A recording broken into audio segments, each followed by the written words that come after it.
Bonjour à tous et bienvenue dans ces vidéos autour bien sûr de ce salon Global Risque qui arrive le 8 mars prochain. Des sujets importants et des témoignages. Et je suis justement pour ce témoignage avec Emmanuel Bozo. Bonjour Emmanuel. Bonjour. Merci d'être avec nous aujourd'hui pour sensibiliser les entreprises. Alors, à ce sujet du risque, mais avant, moi, le premier risque que j'ai, c'est de comprendre le titre de votre travail. Vous êtes Head of Supplier Management. Ça veut dire quoi en bon français ou en mauvais anglais que je suis? Voilà, c'est vrai qu'on utilise beaucoup de mots anglais dans l'industrie. Bon, ça veut dire, en fait, je suis en charge. C'est un poste qui a été nouvellement créé dans la direction des achats. Et je suis en charge de coordonner toutes les activités de supplier management, donc management des fournisseurs. Donc ça couvre tout l'aspect performance des fournisseurs, soit performance qualité, livraison, mais aussi toute la gestion capacitaire chez les fournisseurs. Et donc on va probablement en parler. On va en parler, bien évidemment. Voilà, tout ce qu'on appelle la gestion de encore un anglicisme, la supply base, donc la base fournisseur, voilà, répartir les produits de la meilleure façon qui soit parmi nos fournisseurs.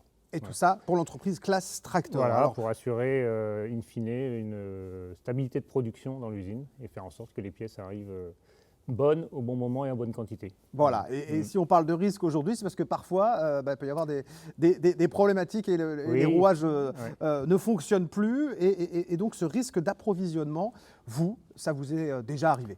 Oui, ça nous est arrivé, évidemment. trop souvent. C'est vrai que nous, on a une particularité aussi, c'est qu'on est une usine d'assemblage de tracteurs où on ne fabrique très peu de pièces en interne, donc on est complètement dépendant de tous nos fournisseurs. Donc on a une base fournisseur de 300 fournisseurs à peu près, répartis alors majoritairement en Europe, mais aussi dans le monde entier, mais même en Europe, France, Allemagne, Italie, Pays de l'Est, voilà, Pologne. Ça nous est arrivé, oui. Alors il y a beaucoup de risques dans tout ce qui est flux industriel. On a eu à faire face à des risques, des catastrophes naturelles. Oui, j'allais vous demander quelles étaient les causes. Voilà, c'est ça. Oui. Alors il y a ça, catastrophes naturelles. On a eu évidemment. un tremblement de terre il y a quelques années chez un fournisseur en Italie qui nous a bloqués. Après les risques, bon ça c'est un peu exceptionnel. Les risques sont plus liés à des risques ça peut être un risque de défaillance fournisseur, que ce soit une défaillance financière, parce qu'il est en mauvaise santé, une défaillance technique, une défaillance, un problème social. Ça peut être aussi des risques comme on connaît actuellement d'ailleurs, de surchauffe de l'économie qui fait que les fournisseurs ne savent pas répondre à tous leurs clients à la fois. Et donc on en souffre. Des risques aussi qu'on voit apparaître, qu'on a vu surtout apparaître ces derniers temps, c'est tous les risques liés, parce qu'il y a le fournisseur d'un côté, puis il y a la façon dont on va transporter les pièces depuis ce fournisseur vers chez nous, donc ce qu'on appelle la supply chain. Et les supply chains sont devenus maintenant très complexes ces dernières années. Et là, on voit qu'avec les conséquences de la crise, la reprise de l'économie très brutale suite à un arrêt complet de l'économie, les moyens de transport mondiaux sont limités.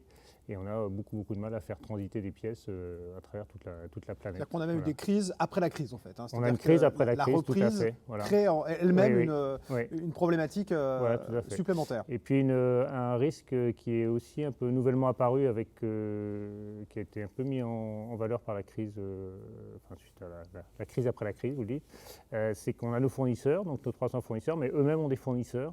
Et on voit qu'en ce moment, c'est surtout les fournisseurs de nos fournisseurs qui posent problème. Les matières premières, c'est ça? Voilà, des matières premières, de produits bruts d'acier, de plastique, de pièces électroniques.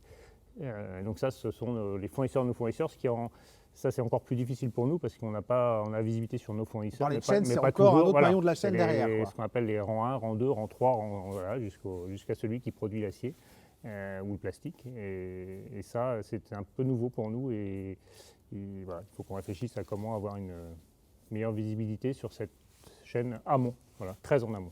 Alors, puisqu'on parle de réfléchir, c'est l'idée de ce salon d'ailleurs, et c'est l'idée de votre métier aussi, c'est de se dire, voilà, on a des problématiques qui peuvent arriver, on a vu que les causes pouvaient être nombreuses, j'imagine que vous ne restez pas sans rien faire devant ça. Moi, je me dis, tiens, vous me dites, j'ai plus de 300 fournisseurs, je me dis, il est tranquille, Emmanuel, il a ce qu'il faut, s'il y en a un qui pose problème, il a toujours quelqu'un derrière. Non, alors ça ne marche pas comme ça. Il y a d'autres choses à faire. Oui, il y a d'autres choses à faire parce que d'abord, chaque fournisseur est un peu spécialisé dans un produit. Alors c'est vrai qu'il y a des familles de produits, et ça c'est une première mesure qu'on peut prendre. Des familles de produits sur lesquels on peut avoir plusieurs fournisseurs. Et on peut, je pense par exemple aux faisceaux électriques, on peut répartir la production entre deux ou trois fournisseurs et, suivant les périodes, changer un peu la répartition. Est-ce que ça veut dire qu'Emmanuel, vous êtes proactif justement pour vous dire je dois avoir plusieurs fournisseurs pour chaque produit? Oui, alors c'est pas toujours possible suivant les produits. Il y a un certain nombre de produits où c'est possible, ce qu'on appelle donc encore un mot anglais, du double sourcing. On vous pardonne, de toute façon on va s'y faire sur ce salon, il n'y a pas de procès. C'est normal. Voilà, donc du double sourcing, donc se procurer les produits chez plusieurs fournisseurs différents et d'équilibrer entre eux. Donc ça nécessite effectivement d'anticiper un peu et de se dire attention, il va falloir que je modifie la répartition pour être sûr de mes livraisons. Après, mais majoritairement, nos fournisseurs sont plutôt spécialisés sur un produit et on ne peut pas dire toi tu fabriques telle pièce, je l'envoie chez un autre. Ça, c'est pas possible. Donc la clé, elle réside dans la relation qu'on va avoir avec le fournisseur. Alors déjà, dès la sélection du fournisseur, dans les process assez rigoureux de sélection et d'intégration des fournisseurs, pour être sûr que on met toutes les chances de l'autre côté quand on intègre un nouveau fournisseur et on va faire en sorte que... Oui, parler des risques financiers, voilà, on va bétonner financier, qualité, la technique, etc. Voilà, on fait des audits, on fait des validations et de façon à ce qu'on soit sûr que quand on intègre un nouveau fournisseur, il soit a priori apte à nous livrer parce que quand on l'intègre, ce n'est pas pour 6 mois, c'est pour plusieurs années. Voilà. Donc il y a l'intégration du fournisseur qui est très importante, sa sélection et l'intégration. Et après, il va y avoir toute la vie avec le fournisseur, donc il va falloir travailler dans une relation de confiance et pas essayer de jouer gagnant-gagnant. Ça, et pas essayer de piéger le fournisseur pour essayer d'obtenir quelque chose. Notre stratégie, c'est plutôt d'être gagnant-gagnant, donc d'avoir une relation honnête et transparente avec le fournisseur. Ça passe à travers ce qui est très important dans l'industrie, la fiabilité de nos prévisions. Nous, on s'attache à avoir sur vos volumes, quoi. Voilà, sur nos volumes, sur notre mix de production, donc de donner les bonnes informations au bon moment, d'être relativement stable dans nos prévisions, parce que plus on va en amont dans la supply chain, plus les amplitudes sont augmentées. Ça s'appelle le bubble effect dans la supply chain. Voilà, c'est l'effet bulle, en fait. Plus vous mettez de perturbations au début, plus à la fin il y a de perturbations, donc c'est pas très bon. Donc on essaye d'éviter ça en étant relativement stable et fiable dans nos prévisions. Après, il va y avoir toute la relation au quotidien avec le fournisseur et l'animation de sa performance, c'est-à-dire faire en sorte qu'on vous a donné des programmes, qu'on essaye de faire le plus stable possible. Maintenant, on charge à vous de livrer correctement, en qualité, en quantité. Donc, on va animer la performance à travers un certain nombre d'indicateurs, qualité, quantité, délai, pour suivre le fournisseur et veiller à ce que sa prestation soit toujours au bon niveau. Parce que dès qu'on voit que des indicateurs commencent à dériver, ça alerte et c'est à ce moment-là qu'il faut aller voir le fournisseur et parler et pas quand il est dans le mur. De toute façon, globalement, toute notre stratégie, c'est plutôt de voir les murs et de les éviter plutôt que d'être devant. Voilà. Malgré les tracteurs, il vaut mieux éviter les murs. Oui, tout à fait. Est-ce que ça fonctionne? Voilà. Alors j'imagine qu'il y a toujours ça fonctionne jamais comme des petits grippements, mais ça améliore quand même les choses, j'imagine, grandement. Ça marche jamais aussi bien qu'on voudrait, parce qu'en matière de risque industriel, c'est quand même assez compliqué. Il y a beaucoup en plus de phénomènes qui ne dépendent pas de nous. Je parlais tout à l'heure de surchauffe de l'économie. Il y a des fournisseurs aujourd'hui, ils se trouvent avec des augmentations de production faramineuses et ils nous disent désolé, mais moi je ne peux pas servir tout le monde. Donc, et là, on n'a pas trop moyen d'aller agir sur nos concurrents ou sur d'autres clients pour leur faire changer leur programme. Donc, ceci étant, quand on compare un petit peu nos résultats, et notamment suite à cette crise Covid, là où il y a eu beaucoup d'arrêts de production chez beaucoup d'industriels, quand on se compare soit à la concurrence, soit des domaines un peu similaires aux nôtres, on n'est pas trop mal placé, donc on est plutôt satisfait de ça.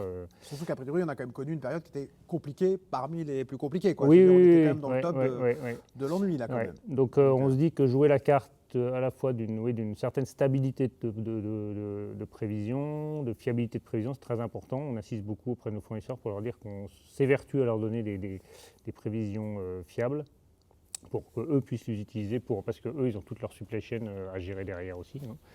Donc, ça, ils l'utilisent. Et on se dit que voilà, de jouer globalement la carte du gagnant-gagnant et pas la carte du client contre le fournisseur qui va taper contre le fournisseur parce que ça ne va pas bien, on pense que c'est plutôt gagnant pour nous. Alors du coup, si on voulait conclure cet échange, est-ce qu'on peut dire aux entrepreneurs qui nous regardent, qui ne travailleraient peut-être pas assez le sujet, qu'ils y auraient intérêt à réfléchir sur, sur cette gestion du risque en amont? Oui, tout à fait. Donc il faut être effectivement complètement proactif. Ce que je disais, il ne faut pas attendre d'être devant le mur pour l'attaquer. Donc c'est très en amont qu'il faut penser à tout ça. Il y a un autre volet de mesures qu'on prend aussi. Alors ça, c'est un peu pour s'adapter, nous, en interne, sur des choses qui peuvent arriver, malgré toutes les préventions de risques qu'on a pu mener. C'est nous, notre production, on a essayé de faire en sorte qu'elle soit la plus flexible possible pour que quand il y a un problème, on puisse la réduire, puis la réaugmenter après. Donc ça passe par les accords de flexibilité qui ont été signés avec le personnel pour qu'on puisse avoir de la flexibilité à la journée. C'est intéressant, c'est-à-dire que là, vous n'êtes même plus en amont, c'est-à-dire que c'est se dire, ça va arriver potentiellement, donc quand ça arrive, parce qu'il y a forcément un moment où ça arrive, on a déjà prévu que qu'est-ce qui va se passer. Malgré tout ce qu'on peut faire pour essayer de limiter le risque, on sait qu'il y a des choses qui vont arriver et donc on s'organise en interne pour flexibiliser le mieux possible notre production et donc diminuer le rythme quand il y a des problèmes d'approvisionnement pour le réaugmenter quand l'approvisionnement arrive, quoi. Donc ça passe par des flexibilités d'horaire, des flexibilités sur les jours dans l'année. Voilà, donc ça c'est un accord important qui nous permet de faire face à quand même un certain nombre de situations. Et pour nous c'est vital parce que de toute façon on ne couvrira jamais 100% de nos risques étant donné la multiplicité des fournisseurs, des pièces qu'on approvisionne, des lieux d'approvisionnement. C'est en ça que vous êtes un exemple aujourd'hui, c'est que vous êtes une entreprise qui a une multitude de fournisseurs dans le monde entier. C'est vrai que vous êtes le cas d'école, si je puis dire, pour aujourd'hui c'est vrai qu'on est complètement dépendant de nos fournisseurs et donc on est obligé de gérer ça avec beaucoup d'attention. Eh bien, écoutez, merci Emmanuel Bozo d'être venu nous partager aujourd'hui. Je pense qu'on a compris que c'était un sujet important qu'il fallait prendre en compte. Et ce sujet, si on veut le creuser, rendez-vous le 8 mars 2022, bien sûr, pour le salon Global Risque. Merci beaucoup. Belle journée à tous.